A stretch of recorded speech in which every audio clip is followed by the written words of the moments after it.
be a superhero.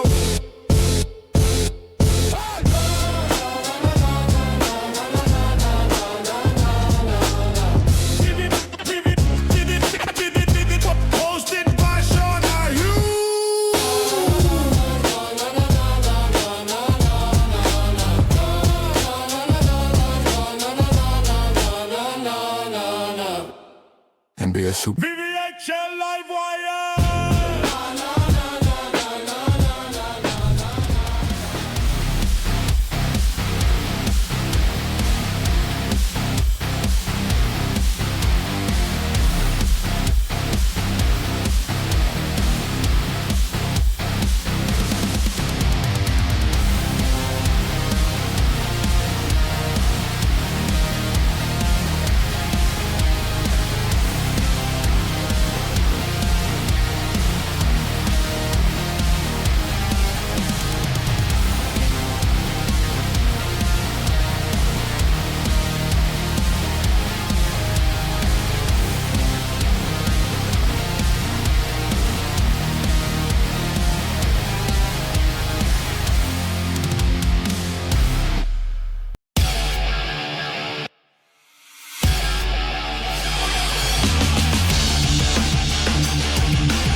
Are we starting things out with a bang like that? That's right, we are, because we can't figure out audio settings. What is going on, everybody? My name is Shawnahue99, and it is Friday, May 15th, 2026, and I hope you had a great weekend, everybody. We sure had a great weekend here in the a great week here in the VVHL. My goodness, 3 straight days of action.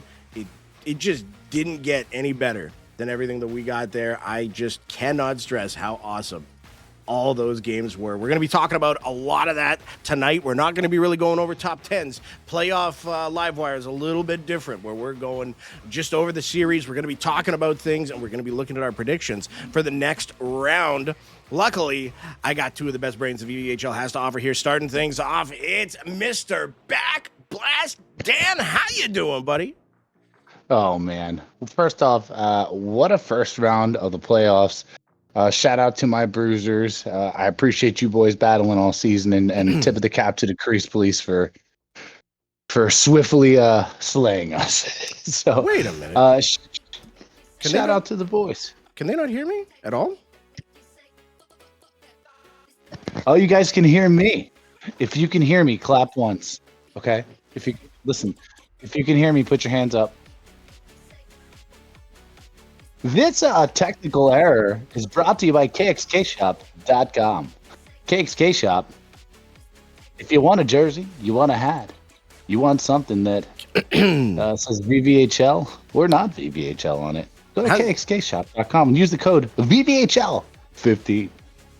Wait, I swear you to hear God, Sean? Jesse, you hear Sean? If this was all an elaborate ruse, because I saw my mic thing going off that whole time. If you guys can hear me now, maybe, okay, either the software was bugging, or you guys are gaslighting me into eternity, and it's working. It's working real good. What is going on, everybody? My name is Shawnahue99, and it is Friday, May 15th, 2026, and that means one thing and one thing only, the end of week 1 for season 10, and I am here with 2 of the best beauties that the league has to offer. We're going to be talking about everything that happened and blah, blah, blah, blah, blah, blah, blah. Mr. Backblast Dan, everybody. How you doing, Dan?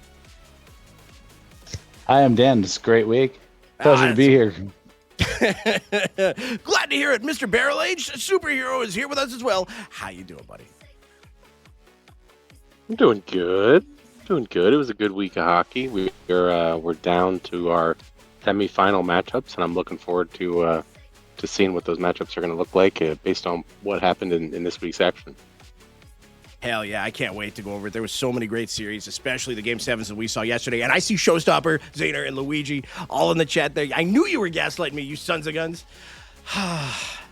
There's one thing. You know what? I'm talking to Mikey Diesel about this. I'm not letting this slide. Mike, thank you for joining. What? How are you doing tonight? Listen, I'm not doing as well as someone that's been aged in barrels because I've been aged by a harsh reality that I live. But I'm here. It's Friday night, and I'm excited. Were you trying to look into metaphysics again? Yeah, I'm trying to take a deep dive down the THC Express. Hey! And it's going to lead me to whatever road we go down. Also, Showstopper out there doing the rounds. They're all patting each other on the back. And then, of course, he subscribed with Prime, too. So thank you so much, Showstopper. But I swear to God. But thank you. But I swear to God. But thank you. I swear to God, every red penny the VVHL gets goes directly back into the league. Gentlemen, let's get right into it. One second. Why is that button not working? All right, screw it. You know what? We'll do it live. Let's get things started off here. We're going to be talking about each series individually, what we saw, the stats that we're seeing at the end. And you know what? We're starting things off with a heck of a series here because after 2 games, we were like, man, the Raptors have got a chance in this thing. But these big dogs, I will say, though, I mean, look at the scores. 5-1, yeah, a little lopsided. There's been way worse in the playoffs already. And then 4-3, 4-3, just absolutely keeping it close. Shout out to Sad Boy and that group there. BA, let's start things off with you here. I know in the Surge division, people were like, we don't want to play the Snipers, we don't want to play the Crease Police. Well, big dogs weren't any better. And for good reason. I mean, Biggie Otis and Thought King and Showstopper is a trifecta to consider, and the way Yo-Yo has been playing. I mean, all throughout the roster. I mean, even their last player selected, Dandy Randy's been having a great season. So there's a reason that they've also been part of the conversation at the top of the league. But at the same time, they're a brand new face in the league. So we speak about those other teams more frequently simply just because we're more familiar with them. But the big dogs are definitely a team to take into consideration. Dan, it's kind of like a tale of 2 teams here. The big dogs, their top guy in the series, goal scoring wise, Dandy Randy, 8 goals, 10 points. Biggie Otis leading the charge, tied with Thought King. So the ownership group there, 3 games played, 12 points apiece. But let's talk about Dandy Randy. Yeah, Sean. Absolutely. Let's talk about Dandy Randy. So first off, I want to give Dandy Randy his flowers. The guy's been out of the league, I think, 2 seasons. He's an OG here. I can't quite remember, Mikey. I don't know if he's a day 1 guy, but he might have been the season 2 guy. I'm pretty sure he's close. He's definitely season 2. I think he's a day 1 guy. But first off, me and that man we are the only Dan's team, so don't you ever forget. The only Dan's show. He was a 6th-round pick, came back, registered as a goalie. The big dogs put him out there back at wing. I know he might have had some frustrations the last few seasons that he was here. I don't think that he was truly happy on the way he played comparable to what he did in earlier seasons. And man, did he come back with a massive bang. What a performance in the regular season and a tremendous start to his postseason run. So shout out to them big dogs and shout out to Dandy Randy.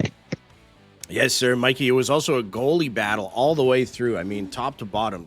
Yo-Yo led the way, 850 save percentage, 2-1, had himself a series. The rest of the way, Juicy Smoke, 793, still very good. But even for the Raptors, Terrier came up with a 762 and a 1-2 average. Coronado is 784 and a 4.0 GAA. Still goes 0-2. So the goalie's balled out.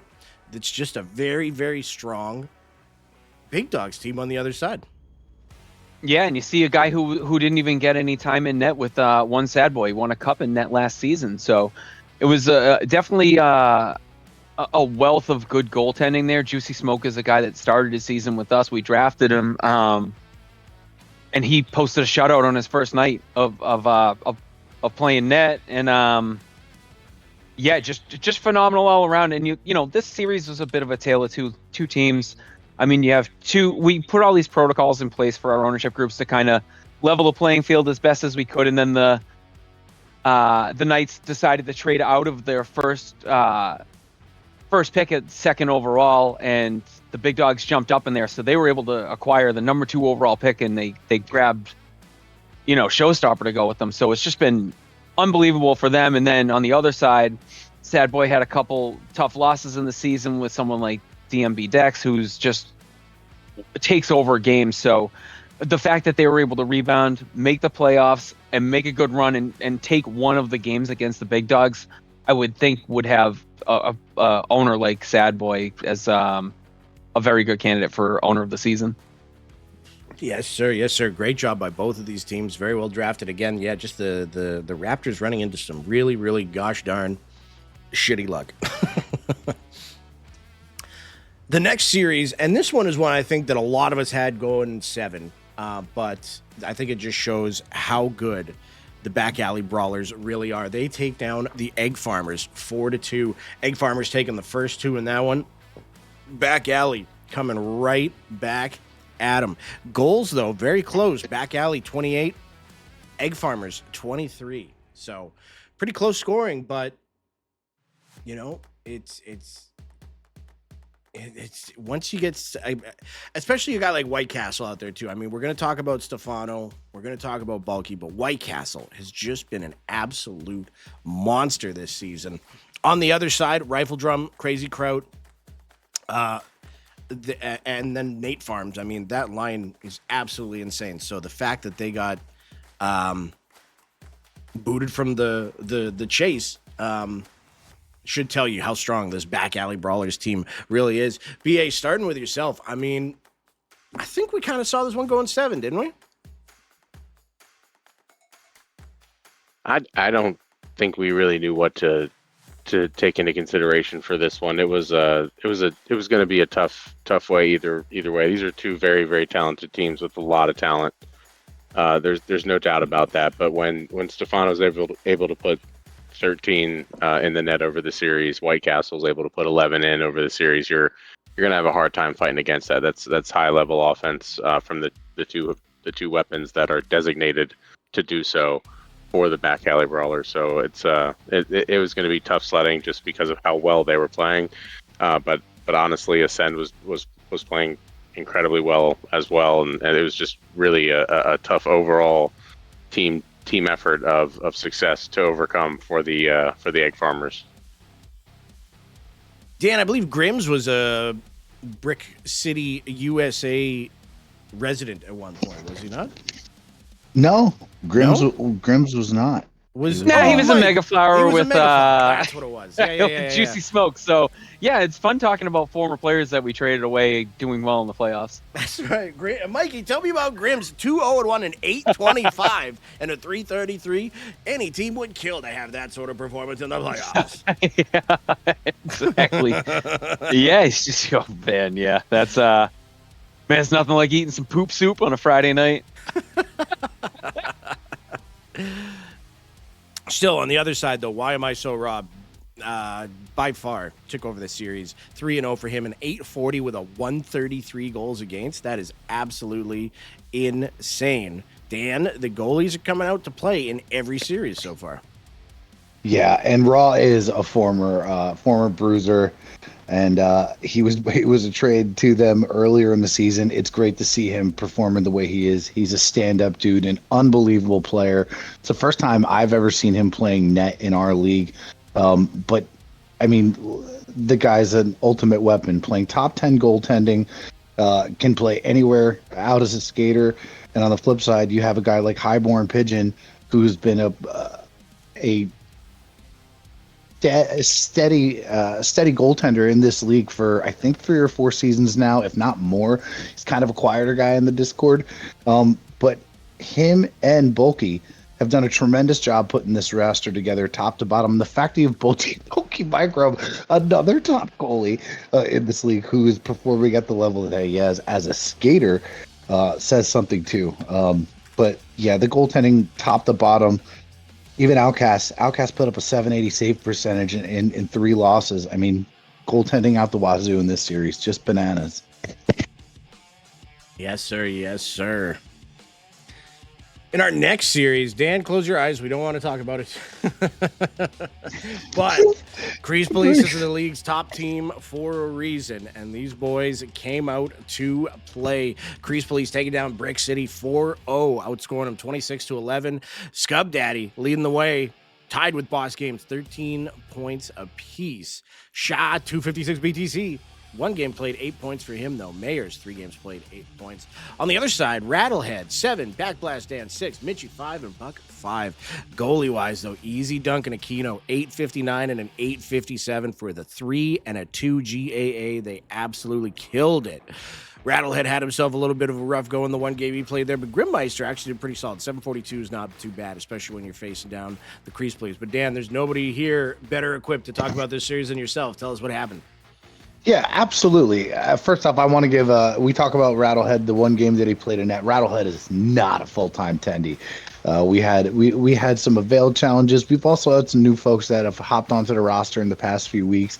But it was tough games, man. The Crease Police top to bottom is an unbelievable roster. Their goaltending, we've talked about it. I mean, those two can rock, paper, scissors for the Vezina every year, if not damn close to it. When you have the quality of goaltending, you have the offense facing Scub Daddy and Boss Games and Shaw and Mares is not fun, man. It's not fun. And then you have Minglewood. That roster can truly just perform. They move the puck so well. We talk about the LT. Some people are better at it than others. Boss is one of the betters, man. There's a reason why he's leading the league in goals. The guy's an unstoppable force. We really try to play to our strengths, which was, I mean, quite frankly, we're a defensive team, man. We call ourselves the Bruisers for a reason. We did our best to try to clamp them down, and we did okay. I think our team played pretty darn well for having the lines that we had, the availability that we had. I'm really proud of our squad, and we had a really fun season. But that Crease Police team is going to be a problem in this upcoming round, and the depth that they have is really going to be a tough challenge to overcome. So tip of the cap to Dave and the boys. Y'all performed, and the grossest goal. Sean, can you go in clips and highlights, and please, we should that goal. It's in there. We should show that goal. I heard about it. It was unbelievable. They flipped it over. Like, we're in the party. It was me, Grim, Rattle, and Buck, and they flipped the puck over Grim's head, and they tapped it in, and we all just started laughing. We just started laughing because what are you gonna do about that? What are you supposed to do, right? Yeah, man. Tip of the cap to the boys on both sides. But it was a hell of a series. It was a sweep, but those boys, we did our best to make them earn it. That's what we were there to do. Not being easy loss and try to squeak in some wins and see what we can do with the talent that we had. Yes, sir. Yes, sir. But I think that just goes to show as a testament to how good these Crease Police are. We're going to be talking about them just a little bit as we talk about our next round matchups. We go to another one here that was fairly one-sided, but the Angry Birds got their blood in one of them. Anbu with some big wins against an Angry Birds team that was just rolling on through. 37 goals for Anbu, 21 for the Angry Birds. But you can see Anbu 12-1, 10-3, 8-6 in that third one. Angry Birds turning it around 8-1 in game 4. But I mean, you look at some of the stats for these guys. These guys went absolutely off. ISO's got 31 points. Mewtwo's got 25 after one round.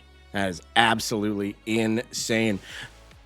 J-Men Fish and Prime G Funk rounding out the other top producers for Anbu, 13 and 12 respectively. On the Angry Birds side, Joker leading the way. 2 games played, 11 points, 5 goals, 6 assists respectively. Shady Reaper on there, 3 games played, 6 goals, 3 assists, 9 points. Jaybird with 5-4 for 9 in 2 games, and Wax Poetic for 1-8 for 9 in 2 games. Goalie wise, it was a pretty tough one because there's a lot of really, really high-quality skaters out there. Bosa leading the way. He went 4-0, 772 with a 325 there. Canty, the one loss for the Ambu Crusaders, 619 there, but that was the Angry Birds' top line by far. Mad Attack riding out a 1-1 for an 806 and a 350, and our poor Rose Pedal Killer. Shout out, Rose. We love you, buddy, but 0-3 and a 610. 10 GAA. A little bit of a rough go there, but that's just what Anbu does. Mikey, Anbu rolling on strong right through into the second round.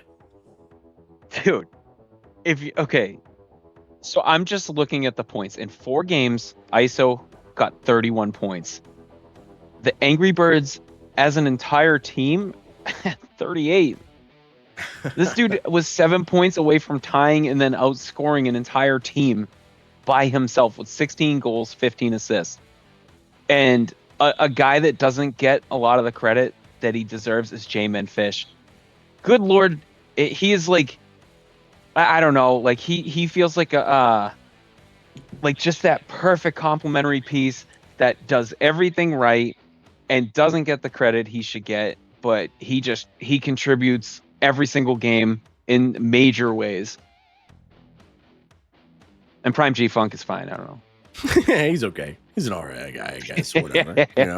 BA again. We see a rookie goalie here, kind of leading the way. 4-0 Bosa, 772, 325, and such a high-scoring series on both sides. Just a rookie leading the way in net. You love to see it.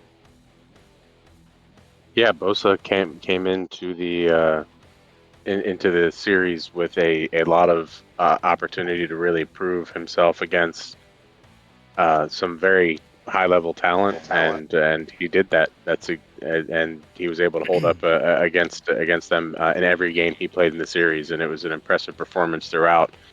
And I think this entire roster is scary in general, but because they have every piece at every position and some versatility to change up their lines, it's going to give a lot of problems as we go forward in the playoffs. Looking at our next series here, and look away, not Luigi, because you're not going to like what you're going to be seeing, but what you will see through all of this is one of the best series that the VVHL has ever seen, and a Game 7 overtime that has just that shook us yesterday. I couldn't imagine being a part of it because it was a crazy part just to call. But the Invasion were kind of a tale of two teams in that Game 7, but man, oh man, I mean, this was absolutely the closest series by far.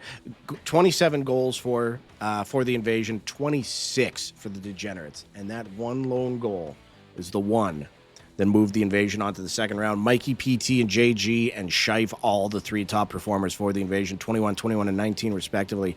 Degenerates spread out a little bit more. Liquid Snake and Gagoots, 18 and 15 points, 9 points for South LA Gaming, and Ribeye with a solid 9 there as well. Goalie-wise, I mean, people went crazy. I mean, first of all, you look at the Invasion, they have Gritty and Will Tunic. Gritty, 3-0-1 with an 8-10. Will Tunic with a 1-2 with a 732, but that goes to show how really strong that second line there was for the Degenerates. Moving TG went 3-1, 870 for them. Liquid Snake in that one loss, 880 with a 3.0 GAA. Absolutely balled out. Section 8 kind of got the tough matches against the Invasion there. He went 0-2, 6-11, and a 7 for him. But, I mean, where do we even start here? Mikey, you were with us here yesterday. What a series. What a Game 7. Well, yeah, I mean, it was a Game 7. It went to overtime. Absolute thriller. An instant VVHL classic. Like we've had so many over the seasons, over the literal years. And going into that series, both teams were 3-3 against each other. Both teams had 24 goals against each other. And everything was split down the middle. And you look at that game, it was 2-2 through 3 periods, 60 minutes. So why wouldn't they play overtime and have a 1-goal differential be the complete difference between them playing a full 13 games this season? It was an unbelievably even match series. So much fun to watch. And I could watch those two teams play each other 100 times in a row if it's going to be like that. Yes, sir. Dan, you were with us on stream last night there as we called it all. What an absolutely fantastic performance by both teams, really. The Invasion playing one of the most dominant first periods we've ever seen, and then things kind of swung their way late in the second for the Degenerates. What a game. And I mean, it's a fitting bow on the top of the gift that was this series. Top to bottom, it was a pleasure to watch these games. I think both of these rosters could have, truly could have made could have made a deep puck run or cup run. I cannot talk today. Holy smokes. Yeah. But the one person, listen, I want to talk about Gritty. We talked about the top players for each time. Let's talk about, say his name and he appears. Gritty. 10,000. 3-0-1. An 8 save percentage and a 2.75 goals against in the playoffs against guys like Goots, Liquid Snake, South LA Gaming, Ribeye, and Marky Mark, not Luigi, against the goaltending that on their side of the Degenerates.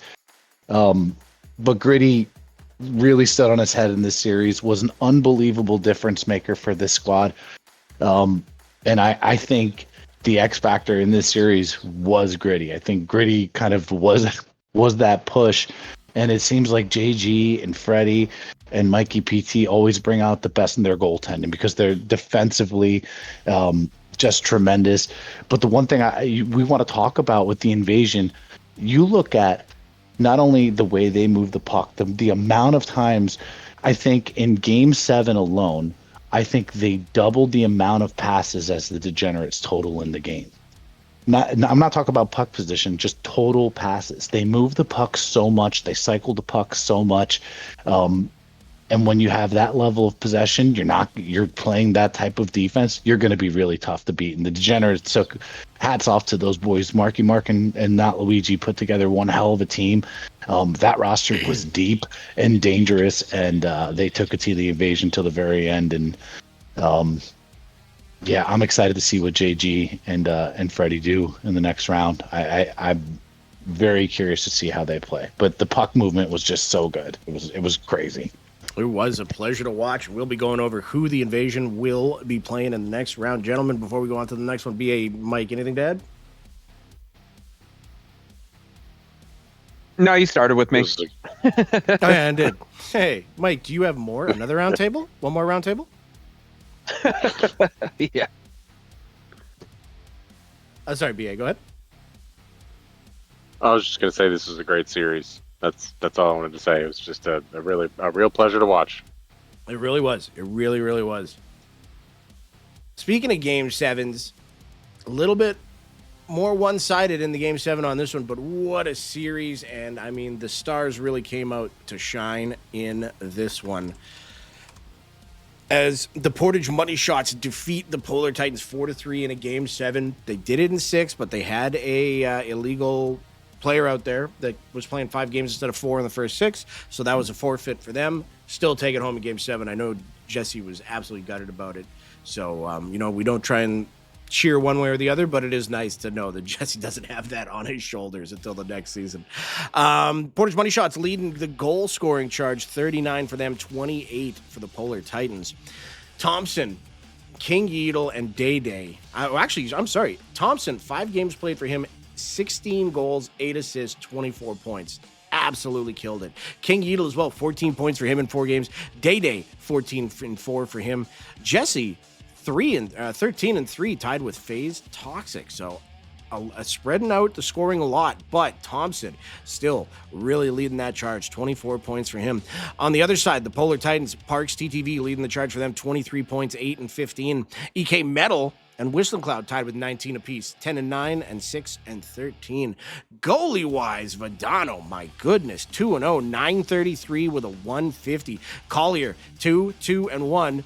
That adds to 5, and that's why they had to play the Game 7. 776 for him, though, 5.0 with the GAA. Polar Titans DMB Dex goes 3 and 2, still put up an 817 and a 460. Those are great numbers. And the Priz, 0 and 2, 746 and an 8.0. BA, let's start with yourself. We saw the league's #1 pick in action, but it was really a team effort from these money shots. And that's really the unfair element of the money shots lineup. There's waves of talent that they can throw at you. The way that Thompson was playing throughout this series was insane with the 16 goals, 8 assists. Edel in rotation with FaZe and Jesse, along with Day seemingly as like a pivot point for whoever's in the lineup. It's just consistently a very well-rounded team that can seamlessly kind of flow together no matter who's in the lineup, and that's the thing that you're going to see. There's one game in this series that seemingly got away from the money shots, but in the end they walk away. A team that didn't really get a chance to get a break like they thought they would. Yeah, no, sir. And speaking of getting a break, how about you get off my fucking back there, Luigi and Xander? Hey, I'm fine. Everything's fine. I'm not crashing out. Yeah, okay, I said Dex. I meant BMAC. Playoff BMAC. Heh. Mikey, a little bit of a different look here for BMAC, BMAC. With EK Metal, and I know they're not happy with the first round exit, but that was still a really good ownership duo, and I wonder what we're going to see from them moving forward. Yeah, it was. EK had a different GM at first, and the name's escaping me on who it was that had to step away, but Clutch Cookie, and shout out to Clutch. Thank we you. Miss you, buddy. Yeah, and hopefully we can move that well. Mm-hmm. Yeah, I spoke with Mo last week. I was actually talking about it on the pod. They got down mid to late last week. Everyone's good. They're all happy. They didn't like try and throw each other out of the car. There you go. So everything's doing well there. But yeah, so it'll be interesting to see. I think BMAC wants to skate, just be in the draft next season, but we'll see. I haven't talked to EK about his wishes. And good Lord, just to further talk about that money shots team. I mean, everyone's looking for Day to do Day things. As far as his points go, they were fairly pedestrian, but in that game 7, you look at what he was doing, like they couldn't get near his Q zone because he was poking everything out or intercepting the puck, and they didn't have an answer for his style of play. And then you look at what Thompson and Needle did and Jesse and Toxic. 24 points with Thompson leading the way as a scary offensive weapon this next round. Yes, sir. Yes, sir. Gonna speed things up just a little bit here because we're running out of time. But looking at our next series, and it is another sweep here, but the Knights should not feel too bad because this Anbu Crusaders team was absolutely primed to take off at some point. I'm sorry, Soul Reapers, not Anbu Crusaders. Soul Reapers team with Snickers, Pix, Jared. I mean, they all had themselves a great playoff. Soul Reapers, of course, going 4-0, 29 goals for, 11 goals against. Snickers leading the charge there, 11-11 in 3 games, 22 points for him. Pixtafunk, 15 in 3, 8-7. Jared, 3 goals, 11 assists, 14 points in 3 games. And Showtime putting up 6 in the one he was in. On the other side of things, Off the YRK, 9 points in 3 games for him. DBC putting up 4-4 and Crazy with 3-3. That Soul Reapers team, especially when you got to go up against Zeta Snickers in the playoffs yet, is so hard to get around. Ajax going 3-0 for the Soul Reapers, an 857 with a 167 GAA there. And one of my favorite stories this season, Slam Chunk 1-0, winning that game 4 on Wednesday, 739 for her at a 6.0 GAA. On the other side, rough going here, but that's what you're going to get when you're going up against the Soul Reapers. Nitro putting up a respectable 0-1-1, a 780, which is real nice, and a 650. Sticky or Penny kind of having to take the brunt of it there. He's got a 610 and an 8.0. But Dan, Soul Reapers, a team that has had their ups and downs throughout the season, just come out flying against a very good Knights team. Yeah, I mean, I think the Soul Reapers, it's been like a running joke, at least for the last half. Like, oh, we don't talk about their team. I think that they're just not the loudest bunch in chat, but they don't need to be. because of look at what they do when they play in important games. I think you would have heard it from Snickers just figuring out their season. They were winning a lot of games, but the consistency on both lines, it just wasn't there. And I think to go in, get the sweep that they have at the performance that they had, Snickers with 22 points, Picks had 15, Jared had 14, showed up in one game, had 6 points. And the goaltending performances that they got out of both Ajax and Slam it's just a deadly mix. There's not much you can do with that when you're getting the level of production. Tip of the cap to the Knights. They played a really good series. They had an awesome season. DBC, they had some adversity. I know Ovi. First off, shout out to Ovi, who I believe is still in the academy right now. So he wasn't. He graduated now.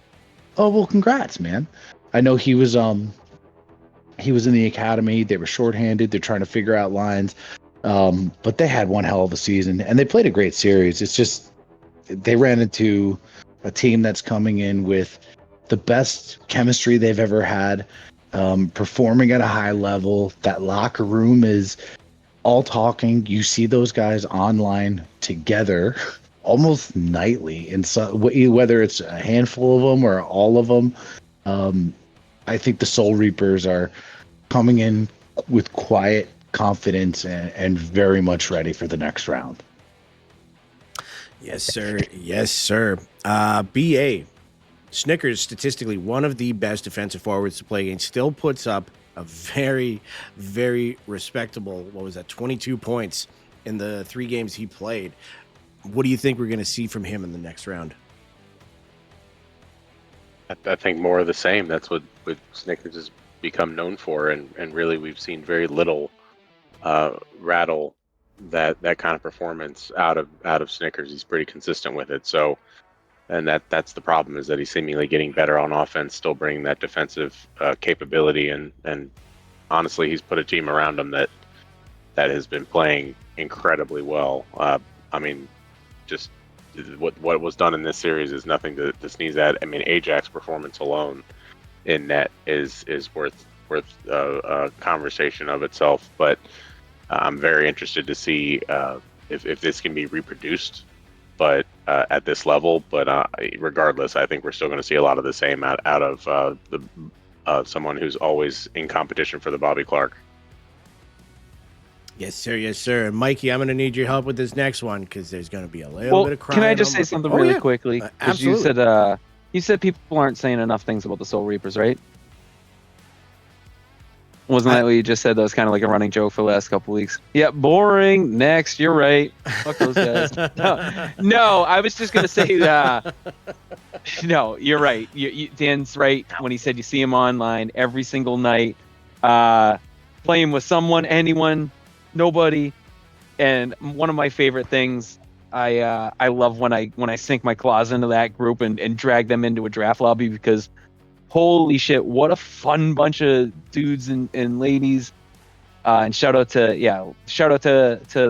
the game for oh god, why is her name escaping? Slam Chunk, she's gonna kill me. Shout out to her. But yeah, a bunch of fun dudes. Great, happy for them to see them in the next round, and excited to see. I think they're going to face a little bit of a tougher matchup than a 4-0 sweep. I think they're in for it in this next round. Hey, Mikey, is this Slam's first season roster? It is, yeah. So correct. First season rostered, first time drafted, first time playing goalie, and moving on to the second round of the playoffs in the largest season ever. Hats off to Slam. Mm-hmm. And 1-0. Oh, and one other thing too, we were talking about like early on in the season, behind closed doors, and I've had these conversations with them, so I don't think they'll be upset with me talking about it. But yeah, Dan's got an STD. No, I'm just kidding. Yeah, totally kidding. No, but like when DBC traded away. I'm sorry, I didn't mean to take us off the rails. No, but we were talking behind closed doors, saying, what are the Knights thinking about trading out of that second overall pick? Like we designed these procedures and stuff to have them have a great chance here, and they're trading it away, and we questioned trades all season long, and look at them though. They made the playoffs. They were a higher seed. I thought they were going to be in the bottom 4 with us, and I am proud to admit that I'm wrong. So a big shout out to DBC and Ovi for the job they did with that roster and finding the right mix to sustain wins and make the playoffs. Yes, sir. I think for DBC, I think for him, this season should really feel good for him. I know he owned many moons ago with the Naptown Nightmare. Didn't have the best success. Had a few seasons off. Owned in 6s. Comes back as a GM. Has to do. I think anybody who's known what's going on behind the scenes would tell you that DBC is not just a GM. He's had to do a lot of work with Ovi, with his bail in and out. So hats off to him on the season that he had, and I'm sure this one felt good for him. Looking at our last series here, and boy, oh boy, we knew we were in for the thick of it. The second we saw that we were going to have to play the Snipers, and you know what? As advertised, 8-0 in the first game for them, 4-2, 7-3, 8-4 Smoke Eaters, 9-4 Snipers in that last one there. But just looking at the stats for the series, Zayner and Caustic leading the way, 18 points apiece, 12 goals for Zayner leading the Snipers in this series. Hoagie and Shock Dust leading the way, 12 and 11 points respectively, 8 goals for Shock leading the way. I mean, we knew we were getting it right as soon as we were going to get in the Snipers, and you know what? Looking at their goaltending too. I mean, Salpip, take it easy, 794 and a 325 GAA. He went 3-1. Zayner came in with a big 826 and a 40 GAA. Shout out Shamans and Pickle though, man. Those guys played their asses off, gave us a chance every single time, but that depth that those Snipers have and the top end talent that they have is absolutely just phenomenal, and that is why we see this team go deep in the playoffs every single time. But I will say, I just want to take you on one little trip. That game 4 for us, 8-4. We immediately go down 0-2. We're like, this is it. This is the sweep. You just got to try and get through it. And finally, it was just one of those, like, you felt the spirit of the moment kind of come in, and all of a sudden we're just feeling it, and the third period goes really well. And that, to me, made it all worth it the entire season. That third period of that game was just everybody absolutely firing on all cylinders, having a great time. The second we saw Zayner in net for game 5, we were like, they can't play Zayner out in game 6 now, so we got the best chance. And Hunsey and Nash immediately turned it around. Those two and Octo Daddy played a fantastic game 5 and just buried us right at the end there. But hats off to those guys. Hats off to Hoagie and Pickle for running a super fun team. Like I told those guys in the chat, super proud to call each and every one of them a teammate, and it was a really good time. But the Snipers victorious in this one, and they earned it, and they deserve it. And Dan, say nice things about the Snipers, because I'm gonna cry. What can we say? These guys just love deep runs into the playoffs, and I think Caustic is as much as he has a lot of success, a lot of individual accolades. He's got himself a cup as an owner. I don't think he gets enough flowers on how well he runs his team, how positive he keeps his team, and he knows how to put together the best lines that this league probably can offer. Him and Zayner had an unbelievable start to their series. Zayner with 8, both him and Caustic had 18 points. Hunsey and Nash with 10 apiece, and Octo Daddy stepping in with 9. There's talent all the way around. Hats off to you guys, Sean, to Hoagie, to Pickle, to all you boys over at the Smoke Eaters. It was a hell of a series. You guys put up one hell of a fight against this team. I just think, just overall, they're coming in with momentum. And these guys score goals in clips, and the level of ability that they have with the puck in the offensive zone is just, it might be unrivaled to any other team. So extremely dangerous. It's like playing like 4 freaking days. It's just disgusting. It sucks, yeah, man. It sucks. It's pain. It is pain, and they're all nice people, which makes it worse. Which makes this So, even easier. You can lick. Listen, squads North Bay shooters are going to give them a run for their money. Season Yo, 11. this Look guy, out. dude. Listen, you want to talk about the South Beach Snipers and deep runs in the playoffs? The only deep runs I've ever experienced are when I eat too much ice cream, dude. So I need one of these deep playoff runs if you guys don't mind one of these goddamn seasons. But no, you know, hats off to the Smoke Eaters. To be honest with you, I didn't think one game was really in the realm of possibility just because of how stacked that South Beach team is. And you guys fought your asses off all series long.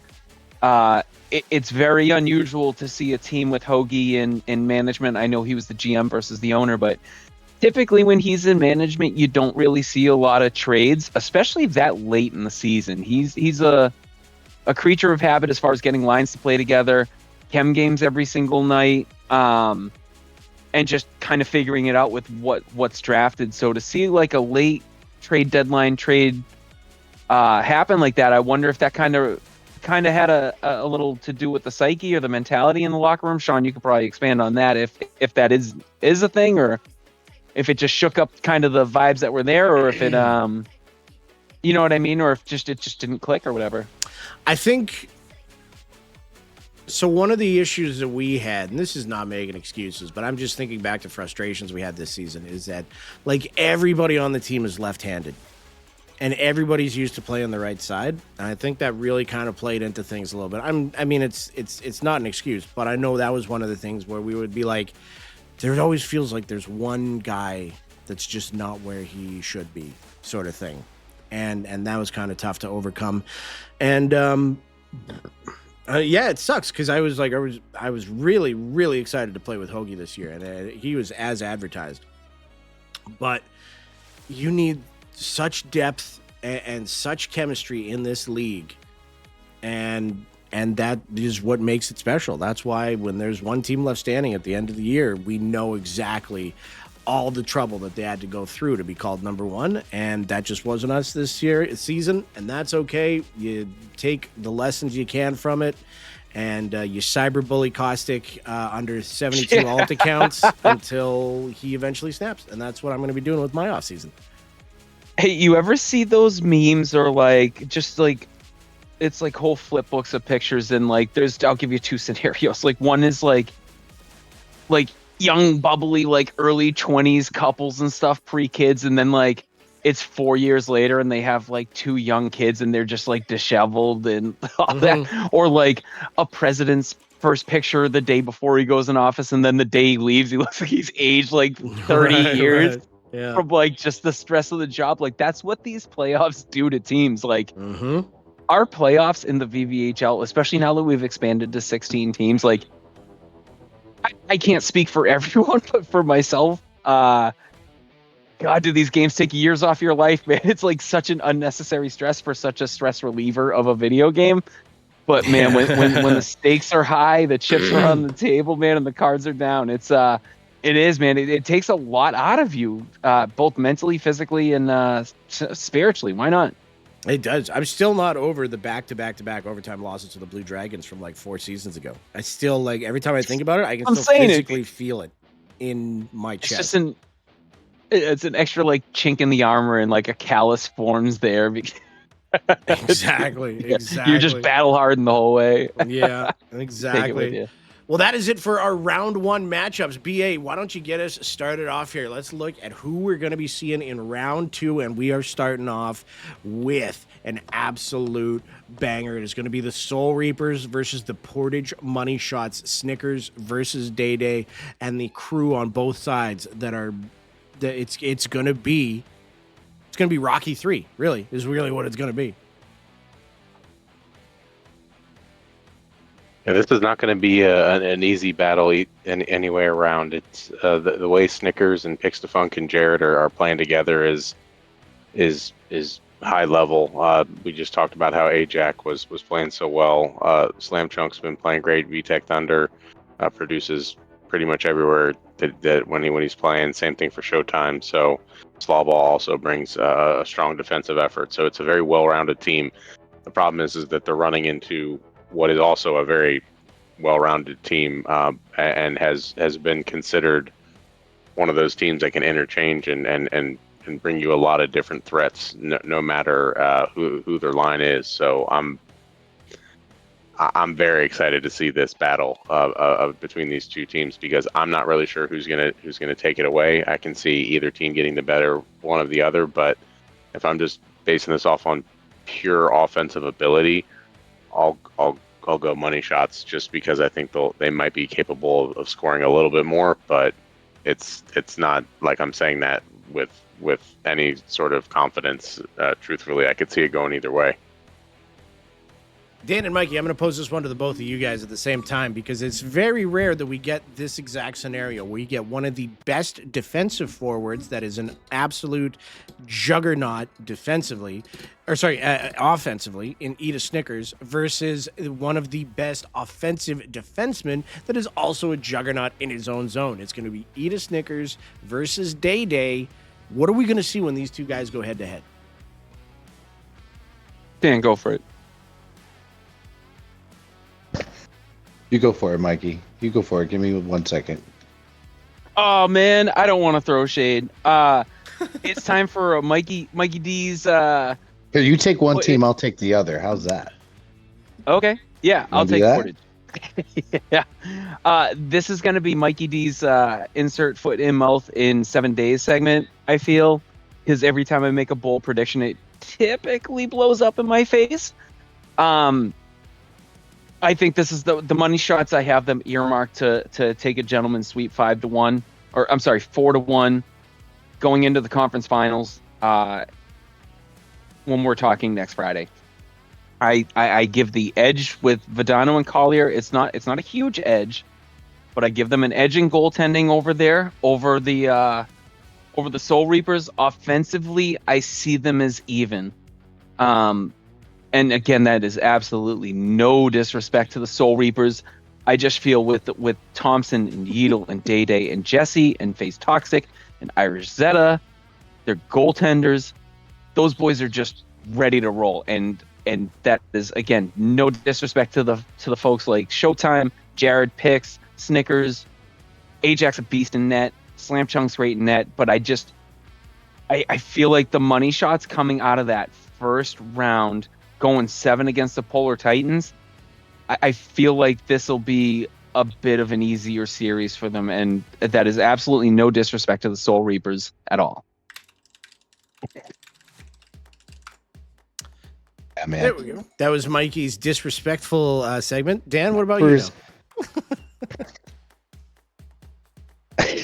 I don't think anything you said is out of line at all. I think Snickers does. He's Snickers and okay. in the chat right at me. Hey, man, listen. Draft lobby team, man. Here's what I'm gonna say.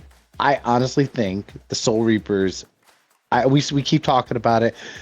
They are the most overlooked team in the playoffs. They're still the most overlooked team this season. Everybody's talking about the Invasion's chemistry, the offense at South Beach, the Crease Police, just the goaltending, the prowess that they have over there. Soul Reapers are quietly, they swept their opponent. They controlled that series. They outscored the Knights 29-11. They don't rely on one player. Snickers had 22 points. He had 11 goals, 11 assists. Pix had 15. Jared had 14. Showtime, what did he have? 9 points in just the one game he had. They're balanced across the board. I think if anybody was ever going to stop the juggernaut that is Portage, I think it's the Soul Reapers. I think they have the chemistry. I think they have the balance. If the goaltending can match up and their defense can hold up to the quality of play that the money shot bring, I mean, it's a scary team. The money shot is a scary team, man. Go look at the numbers. The numbers don't lie. But I think the Soul Reapers. I think the Soul Reapers take this series. I do think that they take this series. I think it goes 7. That is very BA. What's your prediction on this one? I'm gonna take the money shots, but honestly, I don't like doing the game amounts because I'm never right on those. But I think this is going to be more evenly matched. I don't think this is going to be anything that'll be a quick affair. So I'm going to say that the money shots in 6. Mikey, how about yourself? Oh, I said money shots in 5. Oh, you said money shots of 5. That's right. That's right. I did. Gentleman's sweep. I'm going to say money shots in 7, I think. But I think Dan is right. If there's a series that is primed for an upset, it could be this one. I just think Portage looked kind of pedestrian some of their games in game round 1. I think we expected the Day-Day-led juggernaut that we saw during the regular season, and it fumbled a little bit. Obviously, it could have been over in 6 in their previous one, but I think, yeah, it's tough. Is it weird to say that I could see it being over in 5, but I don't know who wins it? Yeah, that's fair. I feel think. that. Like if one team just wins I feel like if one team gets what's the word I'm looking for? If someone starts out 2-0, they battle, could easily win it in 5. Yeah, absolutely. I just don't know who starts 2-0. I mean, the goaltending's great across the board. We got Ajax in the chat there too. What's going on, Ajax? He had himself. Bro, speaking of Ajax, man, he's one of the funniest dudes to play to play goalie with, because he's one of those guys, and they're few and far between that can do it and do it well, and he does. He will literally talk to the other team while he's playing. He's like, oh, what are you gonna come up and backhand? Well, guess what, pal? I'm gonna save it. Try again. And it's like most ridiculous stuff that he says, and it fucking slays me, dude, every time, because he's like out there flashing the leather, like diving around, making these crazy saves. He's like, here it comes. Watch this. Like, just makes these unreal saves game in and game out. It's amazing. I would just like to take this time also to remind the chat that I hate Snickers. Just kidding. You are both a great person and a chocolate bar. On both sides of that, one of my favorites. Looking on to our next series. Oh God, nougat's where it's at. I don't even know what nougat is. It's like THC. I mean, I know it exists and I know it's amazing, but I couldn't tell you what it is. Yeah, that's such a great explanation. Oh gosh darn it, I forgot to set the hold on. Not Boldishon.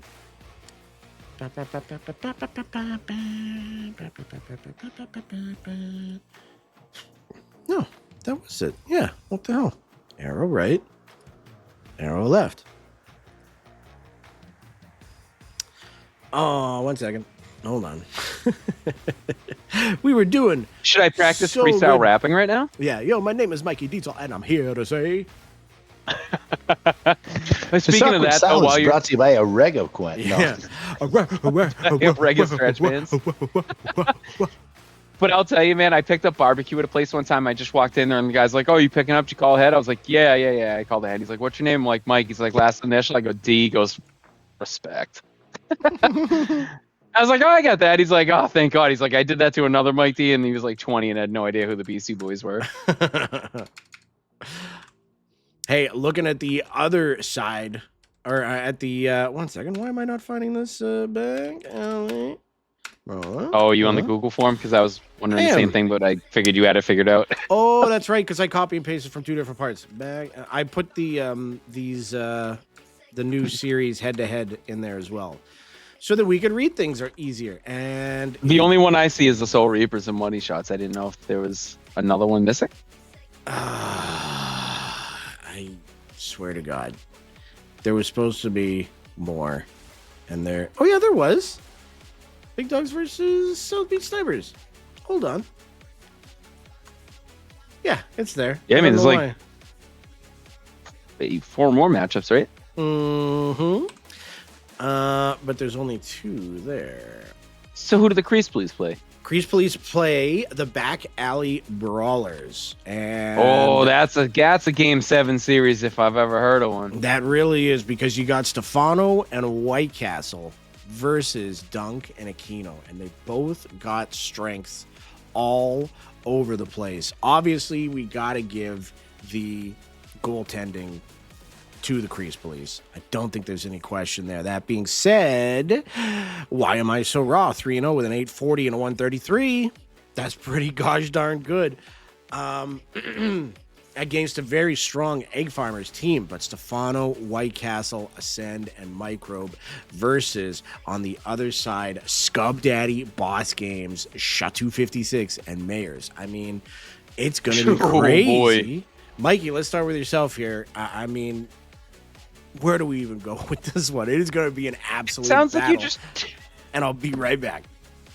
It sounds like Sean just described an all-star game top line for the VVHL. Like, if we ever did, like, conference versus conference, that list that he just listed off from that team is 100% an all-star team. It's just gross. And,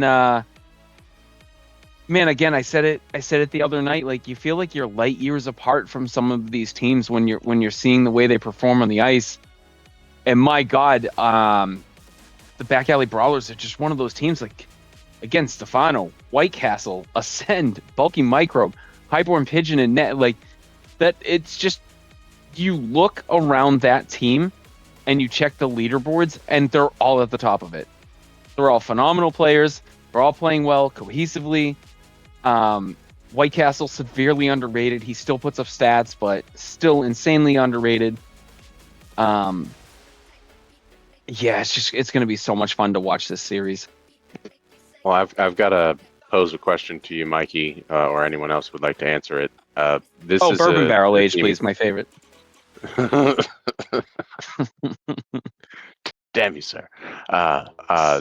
So the Crease Police are a team that know White Castle and Stefano very well.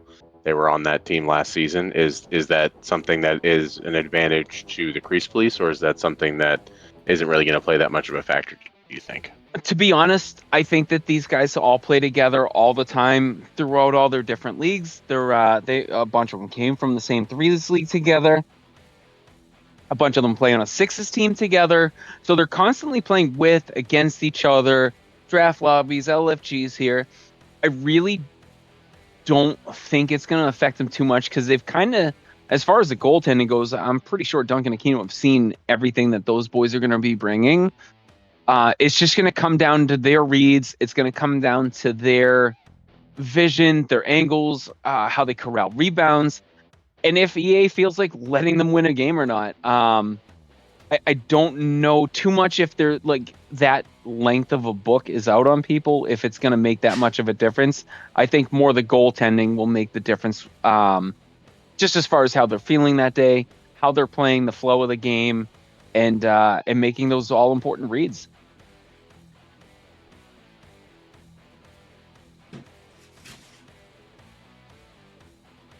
At this point, I'm just hoping Sean's okay. Yeah, me too. I think he fell down the stairs. Oh no, he may have fallen. He might not be able to get up. I think. Listen, for this matchup, I think one thing that we're gonna have to look at is offensive firepower. Right? You have Boss, you have Stefano, you have Castle, you have Scub. I think who's going to be the X factor out of those four? Who's the X factor?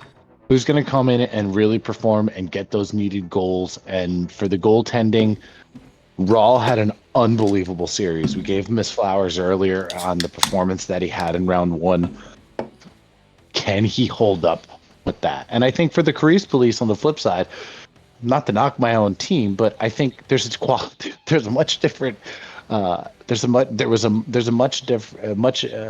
massive difference between the offensive prowess of the Brick City Brawlers, the Brick City Bruisers, to the Back Alley Brawlers. I think myself, I got to play. I was playing center. We were more or less 4D men and a handful of guys. That are really solid Paul forwards. Reiser movie. It was, man. 4D men and a forward. No, man, we made do. I think it's going to be a different thing, but playing those boys, I think it is going to be. They can't come in the mindset that they're going to be playing the same style of team, and I know they know that.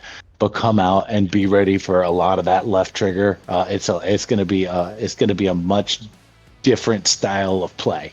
And if the Back Alley Brawlers can make the Crease Police uncomfortable, I think the Back Alley Brawlers have a real shot at this series. There was one trade that happened at the trade deadline, and it was by far, I think, the biggest one that didn't get talked about enough, even though it did get talked about a decent amount. And that is when you said, who's going to be the difference maker? Well, who's the ultimate difference maker in the playoffs that we've seen for so many seasons in a row? Scub Daddy. And he is going to be in front of Dunk and Aquino. And the physicality that he brings is something that we have seen teams with some high-powered offense really struggle against, because his physicality is able. Like, we're talking about, like, we're like, who's going to stop Stefano? Nobody's going to stop Stefano. Who's going to stop White Castle? Scub Daddy, because he's done it time and time again, and he did it during the playoffs last season, and he's doing it again this season. And I'm saying Crease Police in 5. Wow. Yeah, you know, week 1, I think the Crease Police went 6-0 and made a trade. The last chance they could, they made another trade. And what a doozy. I can be certain when I say this that they traded for Scub Daddy for the playoffs, for this moment. You're in the conference semifinals, and with the solid goaltending, good defense, and just offensive prowess, and Minglewood's Cronus, those guys are like absolutely gonna come out hot. And but no, in all seriousness, Scub Daddy's built for this moment. That's why Aquino and Dunk traded for him, and it's going to be very exciting to see the semifinal matchup. And I'm going Crease Police, man. They're cruising right to the conference finals, in my opinion. BA, what about yourself?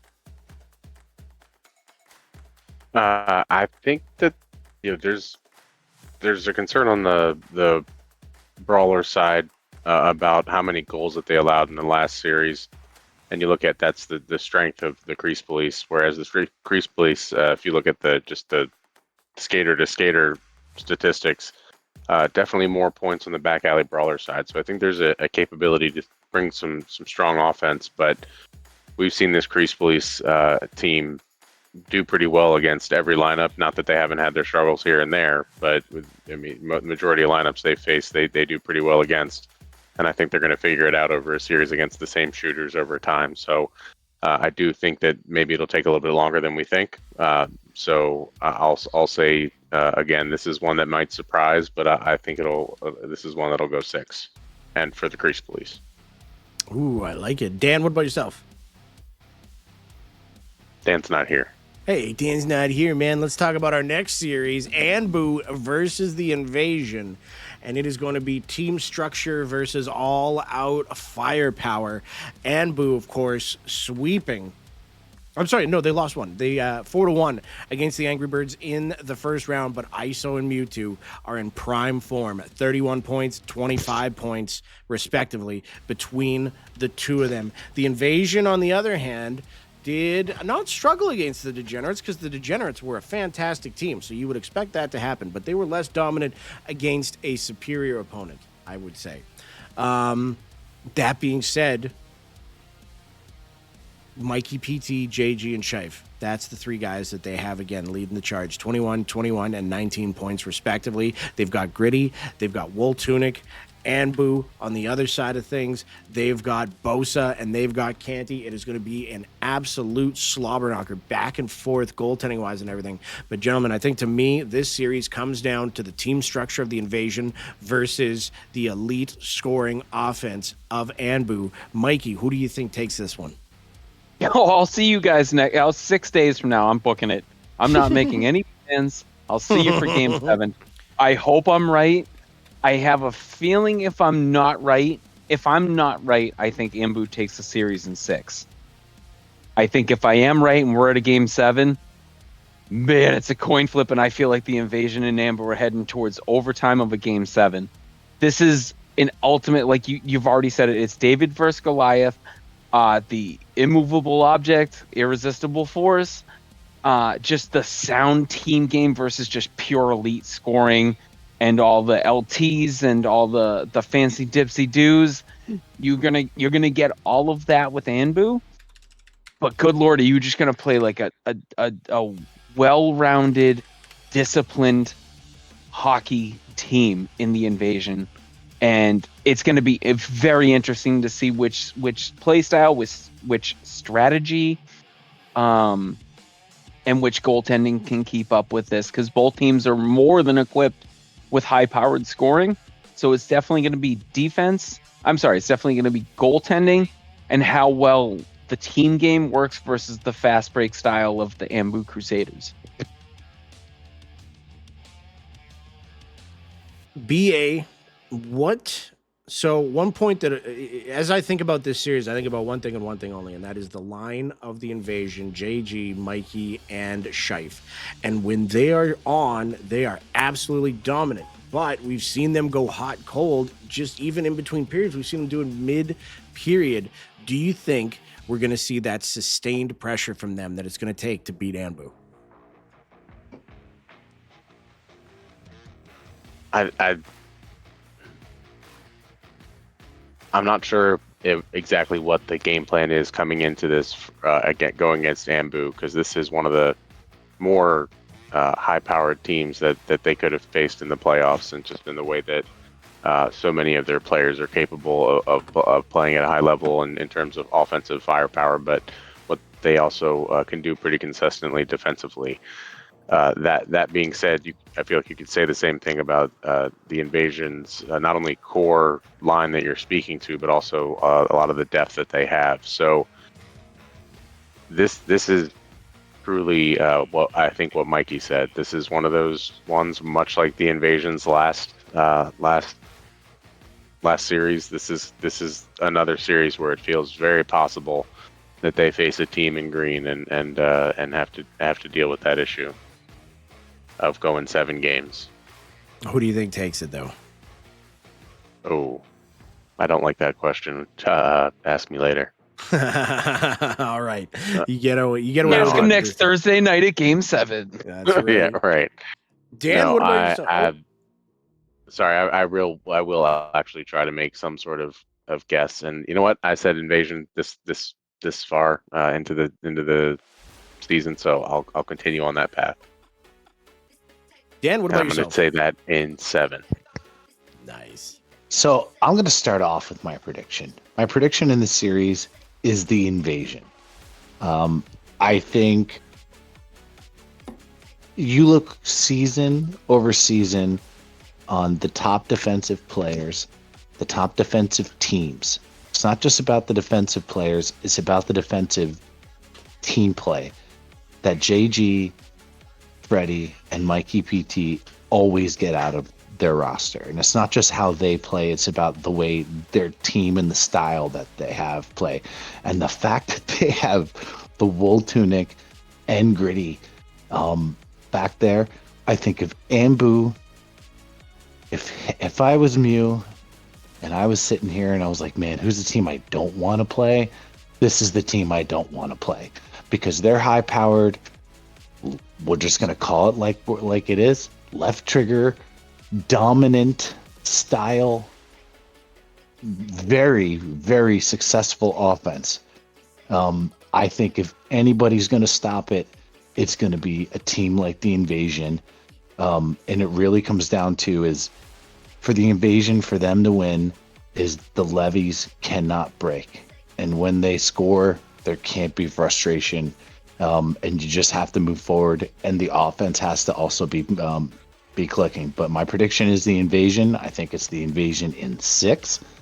And I think those boys are going to come in and handle business. And the one person we haven't been talking about on the Invasion is the man with the most cup in the VVHL, which is Carney. And yeah, I think Carney had listen, he was on my squad for the Bruisers. He's a player that really didn't have the numbers that I know that he wanted, the plus minus he didn't that he is used to. And I know he's hungry for another cup. I know he's hungry to win.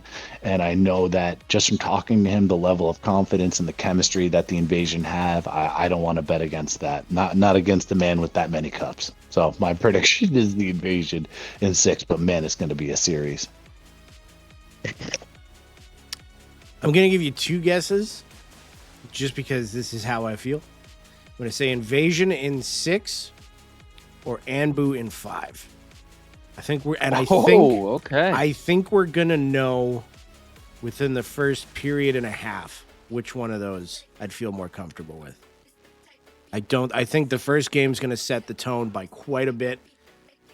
And it's either going to be Anbu, JG was calling his shot in the chat earlier. He said he loves that left trigger stuff because he likes learning how to defend it. And you know what? I kind of share that mentality myself. I'm not good at it, but that's kind of why I moved back to defense. How else can I make this about me? So, guys, if we could just quickly describe Livewire, it's like a gourmet meal, and like a chef like brought you some Wagyu prime, like some wag filet mignon, and then like BA, Dan, and myself were like the napkin and like silverware that Sean, is presented on. Like some I think that's buttered the best way to corn go about it, that's right? not warm enough to melt the butter that came on the side. Sean's the king, and we're his court jesters. This is like That's the right. worst inside joke ever that no one else is gonna know. But Yeah. No, We're here okay, doing so it. Why not? now that Shamans is asking, I was trying to. So I think we were all very complimentary after the stream yesterday, and so I do primarily the play-by-play. But I was, I was like, no, you guys, like Dan is this, Mikey is this, BA is this, and it all blends together really well. And I was like, you don't just want a steak, you want blah blah blah. And I realized as I was telling the story Stop that himself I was, mid-sentence. yeah, I was like, I'm Yo, equating myself I'm the to garnish. steak and the I'm the rest garnish, of these guys baby. to like mashed potatoes. This is Yeah, not dude. the point I'm trying to make. What I'm trying to say is What it all side are comes we? together. Sean's like, Mike, you're like the sawdust that they throw down on vomit. What side are we?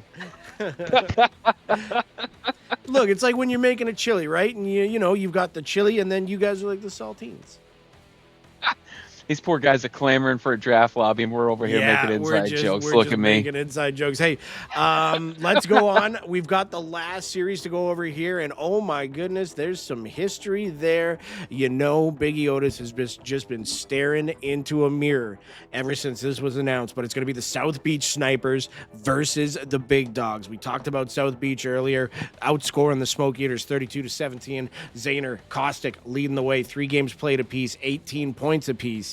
Huntsy and Nash not far behind, 2 games played each, 10 points each.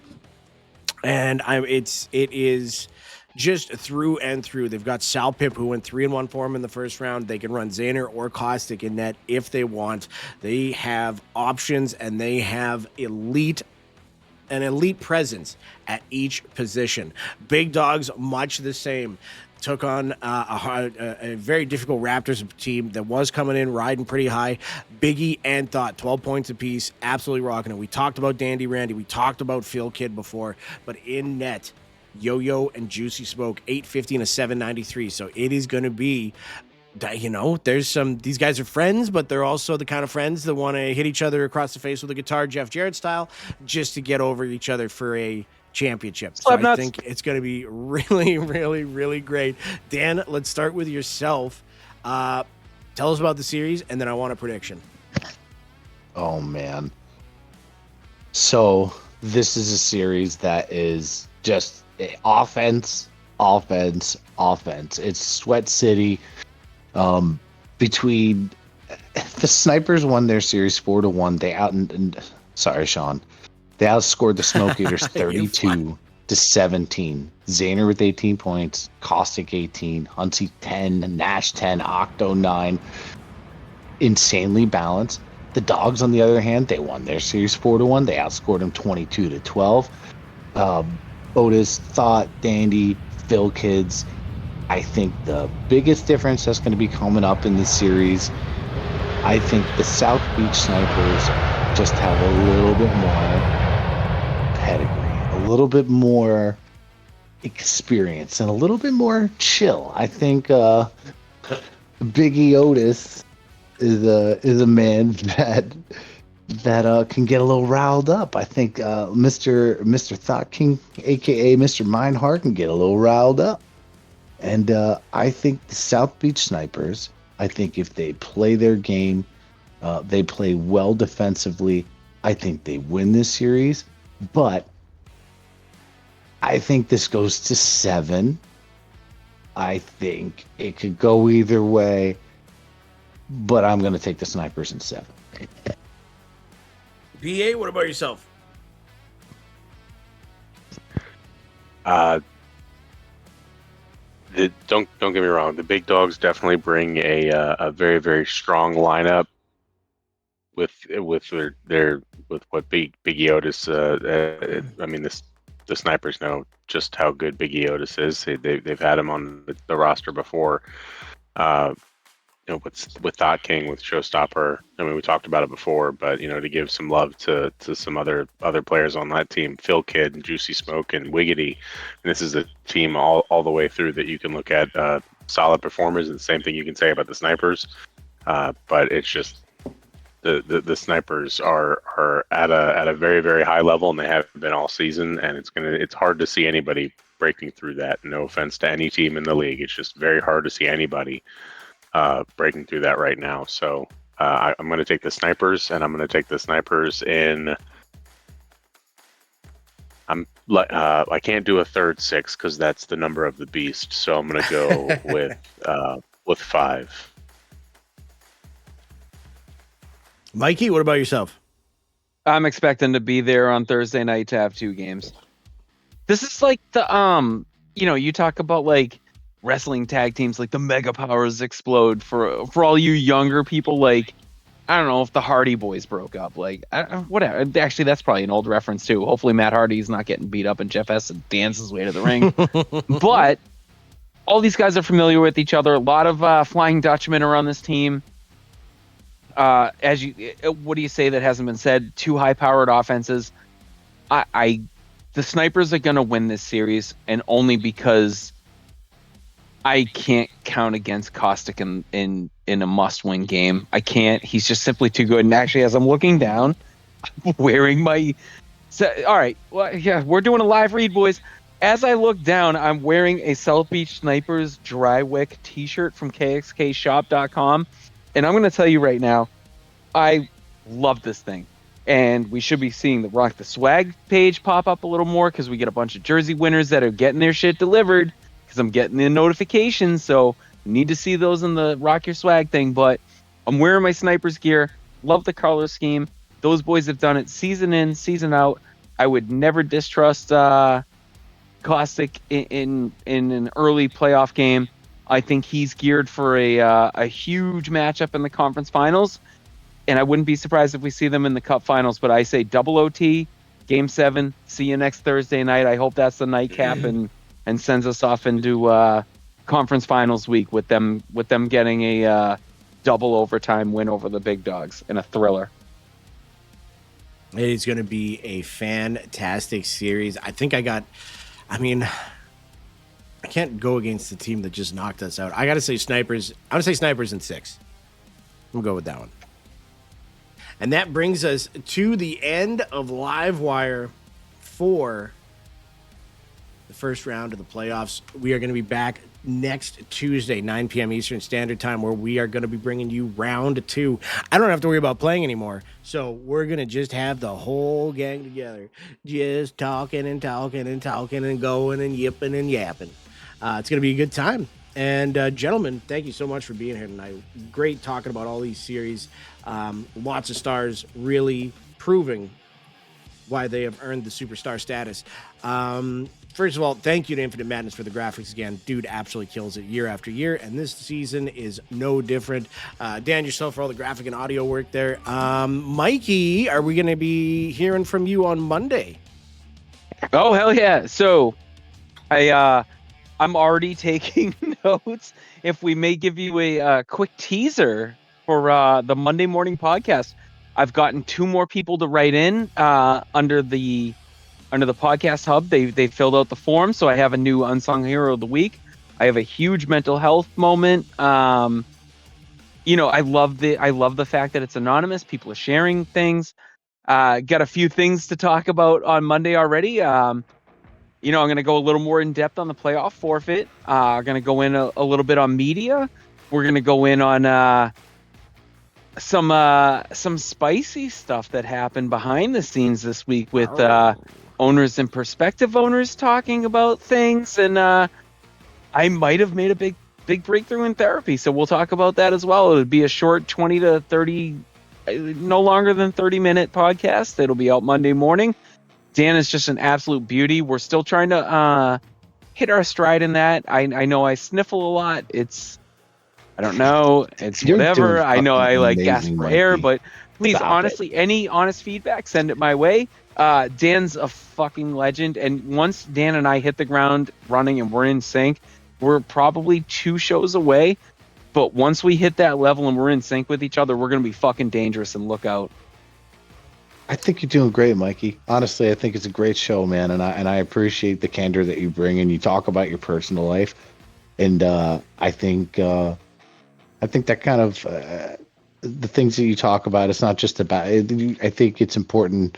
You're not just talking about scores and stats. You're talking about what's going on in the league. It's a little bit of everything, man. I think it's a really enjoyable listen. I really do. Oh, thanks, man. Yeah, of course. Absolutely. So, just so for anyone who doesn't know, Livewire and the Tuesday night and Wednesday night streams are super stat-based matchups, in-depth look at kind of all the statistics, their top 10s in the league and stuff like that. And on Thursday nights when we don't have Game 7s, those after-hours boys with Aquino, Kraut, Minglewood, they're a well-oiled machine. Those boys are really good friends. They talk a little bit about how the week went with like the scores, stats. They look into those things a little bit, and now they're all bringing out a different segment where they're kind of letting loose a little bit, and they're probably the spiciest of the 3 shows that we offer No, it's here, all in the best, but in a good way. Yeah, It's in a good way. It's a different look. It's after hours for a reason. It's a different look at the fantastic league. show, Oh, man. look at that, the Gresham. Thank you. Yeah, it's a different look at the league from a different lens from those higher caliber players that have come in here versus, Sean, Dan, myself. And then, come Monday rolls around, I basically recap kind of how the week went in the league very, very, very loosely, nothing in depth. We talk a little bit about how my personal week went, mental health stuff. So we talk about therapy. People have written in for the unsung heroes of the week where someone did something awesome that went unnoticed, but they want to shout them out. And then, there's a Diesel Q&A, man. You ever want to ask me a question about why we do certain things here? If you want to add, listen, Irish, 3 inches and a little to the left. Like, what? And literally anything you want to ask it. It's anonymous. I will gladly read it on the show, and it's a ton of fun. I love it, and I thank you guys for nudging me to do it. What I really love about it, and Dan mentioned it already, is that it is and I mean this is a compliment. I feel like it should sound more complimentary, but when I say it's an easy listen, I mean that in the best way possible, because I just sat there and I didn't just have it on in the background. I was genuinely listening to everything that you were saying, and it's 20 minutes, and it's chaos, and it's perfect, and it's everything we need in that exact spot there. So keep on rocking it, dude. It's absolutely great. Nah, appreciate you, man. Thank you. And this Saturday, we've got the BA 2-hour special talking about everything. No, I'm just kidding. Yeah, and then we have our random weekly contest winner where they get to have a podcast for no reason to talk about whatever they want. Yeah. The price of cereal. and Dan just never gets to sleep ever again. He's No, just we're going to get work the on Dan's Get audio. Ready With Me. You're going to explain what you're putting on. No, but No. I just wanted to do that in-depth kind of explanation of the 3 shows because they're all insanely different from each other. So whether you listen to it, don't listen to it, just know that we're trying to put out stuff and things for everyone. And it might not be your cup of tea, and that's okay. And if it is, more power to you. Thank you for it, and no pressure to listen to any of them. Yeah. If you like it, But if you great. don't, if you're you out of the don't, league. get the fuck out of my face. Yeah, if you don't, you're banned. Get out of here. Okay. Get All right, gone. but no Gone. pressure. Ding. Out of here. No, hey, that brings it to the night. Gentlemen, a solid 90 minutes of playoff talk. Thank you guys so much for being here with us tonight. Guess what? Roundtable 101. It's the only one coming through. BA, we're starting with yourself. What do you want to say heading into next Tuesday? Can't wait. Round 1 was great. Quarterfinals will be even better. Yes, sir. Yes, sir. Mr. Backblast. Dan, how about yourself? I'm genuinely excited to watch all these matchups. Every team is just gross. Apologies to all the goalies in advance. This is gonna be it's gonna be really exciting to watch and call, and it's gonna be a hell of a week. But yeah, have a great weekend, everybody. I can't wait, man. All these series look absolutely. Each one's an all-star game, and I love that. Mikey, how about yourself? I'll try and be quick. KXKshop.com, super quality jerseys, VVHL, all caps, 15% off, free shipping. It's $51. All you teams in the playoffs, or if you just like the styles of the teams, they're fucking awesome. Look them up. Sign up links under the announcement chat. The announcement channel has season 11 registration, season 11 ownership applications. Make sure you take care of those. League Polls has a league survey for anyone that's just coming into the league, just leaving the league, still in the playoffs, out of the playoffs. Fill that out. Help us out, because as soon as this season's done and we have our off-season meeting for season 11 and we're planning and prepping new rules, new things like that, we want to hear from you. So sign up, get registered, fill out that survey, and help us offer the best potential league we can possibly offer to you, because it's a community driven league, and we have the best community, and we will fight anyone to the death for it. We love you guys, and please keep up doing what you're doing, because it's amazing, and help us out, and we want to help you out. Thank you. Very, very, very well said. Thank you so much for joining us here tonight. Congrats to all the teams from round 1 that are moving on to round 2. And shout out to all those teams that their season has come to an end. Season 11's right around the corner, but be sure to join us next Tuesday. The action is just as fun to watch as it is to play, and that's a serious lie, because nobody wants to be watching. But I promise you, it's a fun watch. We have a great time. We'll see you here next Tuesday, 9 p.m. Eastern Standard Time. We thank you so much for watching us here tonight. Big thank you again to Infinite Madness, again, Mikey Diesel, Backblast Dan, and BA Superhero. You guys are absolute beauties. We love you. We appreciate you. We'll see you on Monday listening to Mikey's thing. All right? Look at me. Listen to Mikey's thing. All right? And then we'll see you on Tuesday, 9 p.m. Eastern Standard Time, for VVHL Season 10 Playoffs Week 2. We're down to 8 teams, everything in a quad box. It's going to be a great time. We love you. We appreciate you. Go out, have a great weekend, and we'll talk to you on Tuesday. Peace out, everybody. Bye-bye.